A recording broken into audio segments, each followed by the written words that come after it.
നോക്കിയേ, പെട്രോൾ പമ്പിൽ യുവാവ് ബൈക്കിന് തീയിട്ടുന്നു.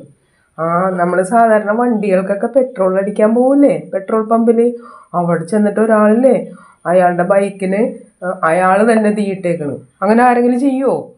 ആരും ചെയ്യൂല അങ്ങനെ. അപ്പം അങ്ങനെ ഇയാൾ ചെയ്യാൻ കാരണം എന്താണ്? അയാൾ മദ്യപിച്ച് മദ്യപാനിയായിട്ടാണ് അയാളെ. അപ്പോൾ മദ്യപിച്ച് ആണ് വന്നത്.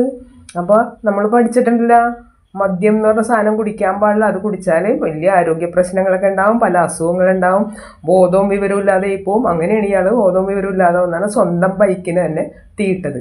അത് ശരിയായിട്ട് മദ്യമൊന്നും കഴിക്കാത്ത ആളാണെങ്കിൽ ഇങ്ങനെ ചെയ്യുമോ? ഇങ്ങനെ ചെയ്യൂല. അപ്പോൾ ഇയാൾക്ക് ബോധവും വിവരവും ഇല്ലാതെ പോയി. ഇവിടെ അവിടുത്തെ ജീവനക്കാരായിട്ട് തല്ലുപിടിച്ച് അയാളുടെ മൊബൈൽ അവിടെ പിടിച്ചു വെച്ചേക്കെന്നും പറഞ്ഞ് തർക്കം ഉണ്ടാക്കി. അങ്ങനെയാണ് അയാൾ, ഇവിടെ മൊബൈലില്ല എന്ന് പറഞ്ഞിട്ട് അയാൾ സമ്മതിക്കില്ല. അങ്ങനെയാണ് അയാൾ ആ ബൈക്കിന് തീയിട്ടത്. ദേഷ്യം വന്നിട്ട് അയാൾ മദ്യപിച്ചിട്ടുണ്ടായിരുന്നേ. നിങ്ങളുടെ വീട്ടിൽ ആരെങ്കിലും മദ്യം കുടിക്കണവരുണ്ടോ?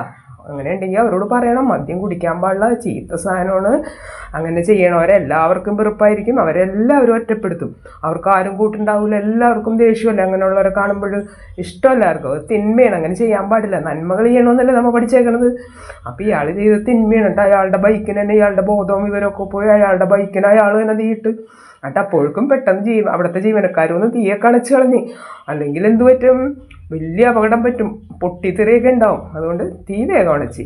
ഇയാൾ ഇതിനു മുമ്പ് എവിടെ ഒരു പമ്പിൽ പെട്രോൾ അടിക്കാൻ പോയപ്പോൾ ഇയാളുടെ പെട്രോൾ അടിച്ചപ്പോൾ പൈസ കൊടുക്കണ്ടേ, പൈസ കൊടുക്കാത്ത കാരണം ഇയാളുടെ മൊബൈൽ അവിടെ പിടിച്ചു വെച്ചിട്ടുണ്ടായിരുന്നു. അത് വേറെ പെട്രോൾ പമ്പിലാണ്.